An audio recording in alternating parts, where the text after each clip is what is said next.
eu tenho apresentado, trazido o povo negro para o debate, traduzindo isso em ações concretas. O governador atropela tudo porque ele quer fechar o Estado, né, entregar para iniciativa privada. É importante a gente derrubar o decreto do teto de gastos. Não é da esquerda, né? É para manter o Estado funcionando. Há espaço para discussão sobre privatização da Copasa ou isso não vai acontecer?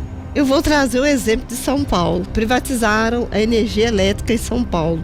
Por mais de 40 dias sem luz. Nós estamos vendo um crescimento da direita, mais para a extrema direita, assim, partidos que cresceram muito com o PSD. A gente precisa renovar os nossos olhares, o campo da esquerda como um todo, né?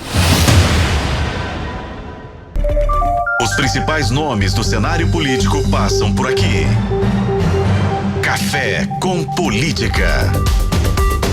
Recebendo hoje nos nossos estúdios aqui na FM O Tempo, a deputada estadual Andréia de Jesus, do Partido dos Trabalhadores. Deputada, seja muito bem-vinda aqui agora ao nosso novo estúdio pela primeira vez. Como vai? Ô Guilherme, Thalita, obrigada pelo convite. O estúdio tá lindo. Bom tê-la aqui, viu, deputada? Bom dia. Bom dia para todos que estão acompanhando a gente, todos. Deputado, vamos começar a nossa conversa aqui colocando um pouco pingos nos is sobre o trabalho da Assembleia de agora para frente. Porque, claro, tivemos ali quase um hiato em função das eleições municipais, com a participação de alguns deputados que concorreram a prefeituras e outros que estavam envolvidos, evidentemente, de alguma maneira na disputa. Do ponto de vista da oposição, qual é a prioridade a partir de agora até o final do ano? Há pautas específicas que o grupo do qual a senhora faz parte gostaria de ver tramitando na Assembleia Legislativa até acabar o ano de 2024? É importante a gente derrubar o decreto do teto de gastos. Isso é uma pauta, não é da esquerda, né? É para manter o Estado funcionando. Então, assim, o governador apresentou um decreto de forma totalmente irregular e inconstitucional, limitando os gastos do Estado, ao invés de estar fazendo um movimento de buscar aumentar a receita do Estado. E nós temos demonstrado que, inclusive com o governo Lula, a proposta trazida pelo Pacheco, que está tramitando na Câmara Federal, pode responder à demanda em relação à dívida do Estado. Mas o governador atropela tudo porque ele quer fechar o Estado, né, entregar para iniciativa privada. Então, o teto de gastos é algo que precisa ser discutido. Até o final do ano, a gente também tem que votar a lei orçamentária, né? Então, todas as movimentações, emendas que nós fizemos, propostas para reavaliar programas que é importante para manter o Estado funcionando, precisa ser discutido até dezembro. Bom, no teto de gastos ainda eu queria a avaliação da senhora. É possível fazer algo próximo do que é o teto de gastos? É alguma ideia de ter, como o governo federal inclusive fez? Havia uma ideia anterior dentro do governo Jair Bolsonaro, mas criou-se para o governo Lula a queda da chamada regra de ouro e a adoção de um outro modelo de contenção de gastos. A pergunta é, a senhora vê a necessidade de haver algum modelo de contenção de gastos ou apenas o modelo que está colocado pelo Propag é suficiente para dar conta das questões fiscais e financeiras de Minas Gerais? Eu acho que é suficiente. O Estado já está vivendo no limite. Nós, nos últimos 6 anos do governo Zema, não houve inauguração de escola, não tem construção de hospital, muito pelo contrário, né? Um sucateamento não só da saúde, mas a educação. Ele entregou metade das escolas estaduais para os municípios. Então, se ele já fez o movimento de esvaziar o Estado. O que nós precisamos buscar agora é receita, e é isso que a gente tem feito, inclusive com o nosso mandato, né? Mostrando assim, o turismo, a cultura no Estado, é possível gerar receita. Receita, emprego, cuidar do meio ambiente, isso tudo gera renda. Infelizmente, nós temos um governador que fecha os olhos para isso. A gente tem um governador que já falou, inclusive, no apoio abertamente a semana passada, a uma possível sucessão do vice dele, que é Matheus Simões, para uma indicação ao governo de Minas 2026 e de que ele estaria e que queria fazer parte do cenário político também no ano de 2026. A senhora acha que o governador está focado já na eleição ou que consegue ainda entregar algo para o Estado? Eu não sei qual que é o foco do Zema, a não ser a privatização do Estado, né? Então, o movimento que ele tem feito até o momento é fechamento de escola, tentar vender empresas públicas, enxugando o Estado por dentro, enxugando não, o que ele está fazendo é desmanchando o Estado por dentro, e isso não é proposta para quem quer ser presidente da República, né? Se ele quiser de fato disputar esse pleito. Tem muitos nomes além de Matheus Simões, né? Eu acho que talvez do governador há um interesse de colocar, ou o próprio vice está se interessando em colocar à disposição para as eleições, mas eu acho que tem muita água pela frente. Eu acho que o resultado das eleições a nível municipal pode movimentar essas cadeiras, né? E trazer outros nomes, inclusive para disputar o Partido Novo, né? Eu vou querer entrar em mais detalhes com a senhora, mas não posso deixar de tratar de uma questão a respeito de privatização na Assembleia. Há uma discussão muito forte dentro do governo e que voltou a ser retomada a respeito da possibilidade de se fazer uma privatização da Copasa nesse ano de 2024, ou de pelo menos ter enviado pelo governo um projeto que dê as bases e as diretrizes para isso acontecer. Qual é a posição da senhora e da oposição neste caso? Há espaço para discussão sobre privatização da Copasa ou isso não vai acontecer? Não há espaço para discutir isso, pelo menos para o campo da oposição e a minha posição, né? Eu sou estadista, eu quero que o Estado cresça, gere mais emprego, tenha concurso público. Eu não acho que o governador tenha hoje base na Assembleia Legislativa para votar qualquer coisa, né? Então, assim, ele no processo eleitoral ele apoiou candidaturas diferentes da sua base dentro da Assembleia. Isso tudo fragilizou. Eu não acho que ele consiga aprovar nenhum projeto dessa envergadura na Assembleia Legislativa. Não há uma posição, inclusive do Centrão, de ser mais estadista também, de manter a empresa pública. Então, assim, a extrema-direita que está na Assembleia é um número muito pequeno e que talvez pudesse apoiar. Eu não acho que vai apoiar um projeto como esse. Especificamente da Copasa, desculpa, Guilherme, sim, claro. Mas a gente tem diariamente, deputado, relatos de bairros e cidades que ficam sempre sem água. A gente está falando da região metropolitana, porque é o que, teoricamente, nós vimos com mais frequência aqui. Mas cidades do interior de Minas Gerais, das várias partes de Minas, sofrem às vezes com meses. Tivemos recentemente um caso de Patos de Minas, né, que ficou semanas aí sem água. A privatização não seria talvez uma alternativa neste momento? Eu vou trazer o exemplo de São Paulo, que eu acho que é o que mais ilustra porque nós somos contra a privatização, né?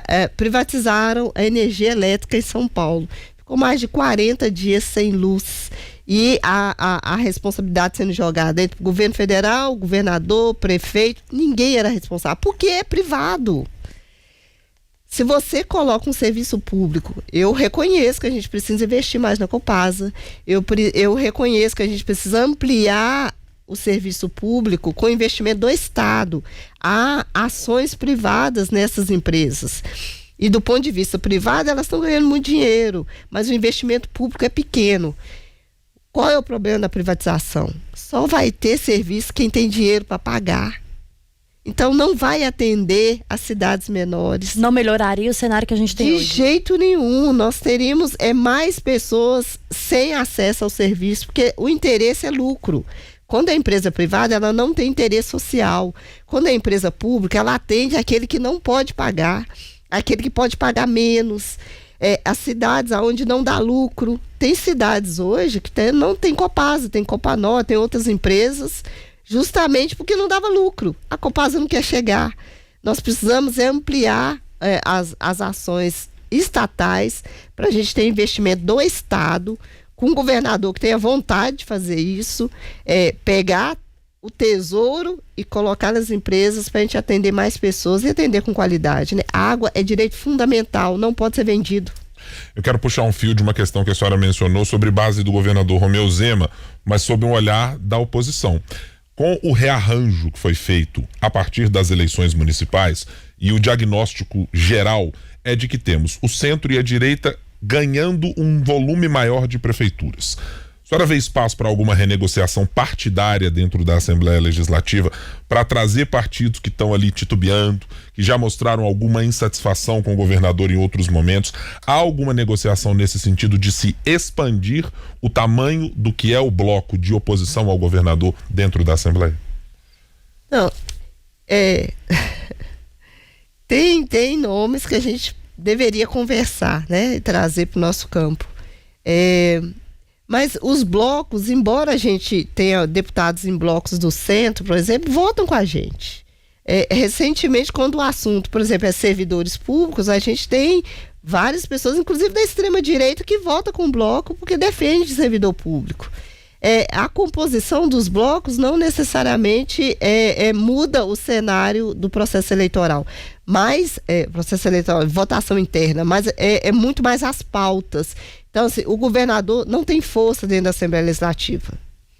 E a gente encontra espaços, inclusive em parceiros que estão em outros blocos, para votar com a gente. Eu acho que esse é um grande ganho para os mineiros, né? Quando a senhora fala sobre extrema-direita, pensando na eleição que acabou de passar, né, o domingo de segundo turno, o governador Romeu Zema demorou, e foi pauta, inclusive, de vários assuntos aqui na FM O Tempo, demorou a declarar de fato o apoio ao candidato da extrema-direita, Bruno Engel, à Prefeitura de Belo Horizonte, assim como fez em 2022 com o ex-presidente Jair Bolsonaro. O governador tenta esconder o lado político, na opinião da senhora? Não sei se ele, não sei dizer isso. Eu vejo assim que o apoio dele foi pior. Né? A imagem dele, infelizmente, não contribui para o processo eleitoral das cidades. A demanda de cidade ele não consegue acompanhar, não consegue discutir. Eu vejo assim também que, não sei se Bruno Engel procurou ele, né? Eu acho que também houve uma estratégia de ambos os lados de tentar construir carreira solo, né? Tem uma postura deles de construir carreira solo de forma isolada. A relação também do Novo e do PL na Assembleia Legislativa não tem liga. Então, isso para fora também apareceu, né? Então, não tem acordo entre esses dois partidos para construção conjunta para nada, né? Agora deixa eu lhe perguntar sobre internamente o Partido dos Trabalhadores, o partido onde a senhora está.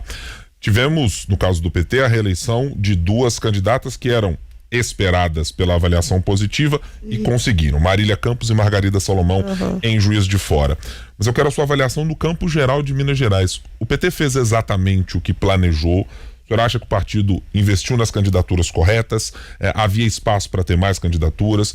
A questão colocada pelo presidente Lula de não ter conflitos com a base aliada potencialmente no Congresso Nacional, ela foi determinante para os resultados do PT, como foram nesse ano de 2024 em Minas? Nós estamos discutindo isso internamente, né? Isso é importante, assim. A minha posição nesse momento, assim, eu estou satisfeita com o esforço que eu fiz e o esforço que as mulheres e os negros fizeram para ocupar espaço institucional, né? Então eu tenho uma pauta identitária, de identidades, né? Não ficar essa coisa pejorativa. Então eu vi respostas muito positivas. No Mucuri, por exemplo, nós tivemos 5 cidades eleitas prefeitos do PT. Às vezes as coisas ficam muito concentradas na região metropolitana, mas Frei Gaspar, Pavão, Crisólita, Matias Cardoso, uma menina negra, quilombola, no norte de Minas, prefeita. Então, assim, nós tivemos resultado positivo dentro de um cenário que está em processo, né? Então, nós estamos vendo um crescimento da direita, mais para a extrema-direita, assim, partidos que cresceram muito com o PSD.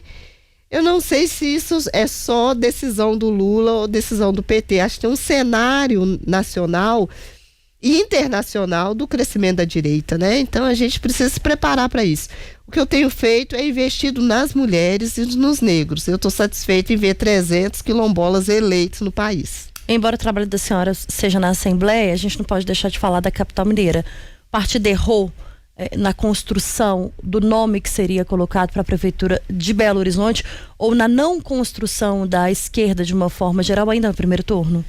Não acho que houve erro, Cine. Nós saímos com o dobro de vereadores na Câmara de Vereadores. Então, assim, tem uma tarefa que foi entregue, né? Assim, a gente avançou com o número de parlamentares progressista na Câmara, uma Câmara que estava sem futuro, né? Sem futuro, vários parlamentares respondendo processo, vários vereadores. O que eu vejo é que precisamos construir estratégia nova. A gente precisa renovar os nossos olhares, o campo da esquerda como um todo, né? Então o resultado não é só do PT. Acho que toda a esquerda tinha uma expectativa maior do que o planejamento que fez. A senhora é uma parlamentar que tem uma relação umbilical com as pessoas que estão muitas vezes na periferia, aquelas pessoas que são marginalizadas dos grandes espaços de poder. A avaliação da senhora nessa perspectiva que trouxe de o próprio PT e a esquerda se reavaliar. Hoje, onde é que está o grande entrave, deputada? O partido não está conseguindo exatamente dialogar com algum campo social específico, é com o novo mundo do trabalho. O PT já construiu, e a senhora também, alguma avaliação de qual é o caminho que o partido precisa adotar para voltar a ter os seus melhores anos, como teve, por exemplo, no segundo ano de governo Lula? Olha, eu acho que a política institucional ela é muito diferente da rotina das pessoas. E aí, não é só do PT, não é só da esquerda. Eu vejo também as candidaturas de direita e de extrema direita, o discurso dela na rotina é muito diferente do que as pessoas estão esperando. Então as pessoas estão precisando de atendimento de saúde, estão precisando de mobilidade nas cidades, e eu não vejo nenhum partido dando resposta para isso. As crises climáticas, o que aconteceu em São Paulo, mas o que está acontecendo aqui em Minas Gerais, um excesso, uma quantidade de chuva que as cidades não estão preparadas. Então eu não acho que é só a esquerda, eu acho que os partidos como um todo a política institucional ela vai precisar ser revista. Nós discutimos coisa na Assembleia que é difícil traduzir para o povo. O que é o regime de recuperação fiscal? Por que a gente tem que submeter isso a longos anos de debate, inclusive interrompendo outros projetos, como, por exemplo, ampliação do pronto-socorro? Por que a gente está discutindo isso? Então, eu acho que a política institucional precisa ser revista. O meu trabalho tem sido traduzir isso para o povo. Então, eu tenho trazido o povo negro para o debate, traduzindo isso em ações concretas. Então a gente acredita muito, por exemplo, no fortalecimento dos povos e comunidades tradicionais como resposta para a crise climática, como resposta de uma vida saudável, né? As pessoas estão buscando ser felizes. Eu não acho que quem vota em Bolsonaro e vota em Lula não estão buscando um pouco de felicidade, tranquilidade na família. Mas os meios para isso, eu tenho visto que as comunidades tradicionais têm resposta. E elas, infelizmente, não estão dirigindo os partidos. Nós estamos conversando com a deputada estadual Andréia de Jesus, do PT. No Café com Política. Hora do bate-pronto. Agora é aquele momento, deputada, perguntas curtas e respostas na mesma proporção. Combinados? Desafio. Então vamos lá. Marília Campos e Margarida Salomão devem ter um espaço privilegiado em 2026 nas eleições pelo PT? Ela já tem lugar privilegiado, né? Ela deu resposta nesse momento. Como a deputada Andréia de Jesus quer ver o PT daqui para frente? Mais negro, com presença nos territórios e as pessoas felizes de novo de andar de vermelho na rua. Uma avaliação sobre o PT em Belo Horizonte. Deve ocupar e, se sim, qual espaço junto ao atual prefeito Fuad Noman depois de ajudá-lo na campanha? Tem que atuar fiscalizando, tem que atuar possibilitando que a prefeitura faça tudo aquilo que ela prometeu. A gente tem que estar próximo do prefeito, mas também com autonomia para cobrar. Andréia de Jesus, deputada estadual pelo PT, foi a nossa convidada de hoje no Café com Política. Deputada, volte sempre, tá? Prazer tê-la aqui. Obrigada, estou à disposição.